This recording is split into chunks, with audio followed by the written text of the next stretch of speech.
Ini satu isu yang ramai orang masih tak faham mengenai kontrak perkhidmatan. Dalam Akta Kerja 1955, dia dah menerangkan bahawa kontrak perkhidmatan ni boleh jadi dalam bentuk lisan ataupun secara bertulis. Kedua-duanya sah.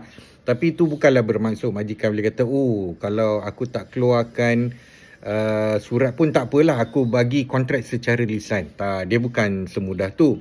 Dalam Akta Kerja pun ada sebut, kalau sesuatu kontrak perkhidmatan itu untuk tempoh yang melebihi daripada 1 bulan, ianya perlulah secara bertulis. So, majikan kena sediakan kontrak secara bertulis kalau dia nak upah pekerja itu lebih daripada sebulan. Okey. So, yang pekerja pula kata, kalau macam tu, kalau tak ada kontrak pun, aku selamatlah.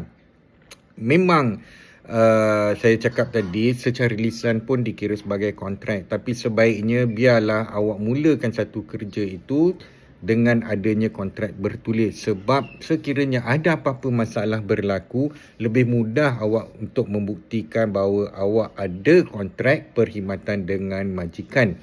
Jadi ini bermaksud dalam kes kawan kita ni, katakanlah kontrak dia dah mati, tapi dia continue kerja dan majikan pun continue bayar dia. Bermaksud ada kontrak perkhidmatan tu. Walaupun yang lama tu dah mati, tapi dia terus kerja dan terus mendapat bayaran upah. Maknanya kontrak itu masih berterusan.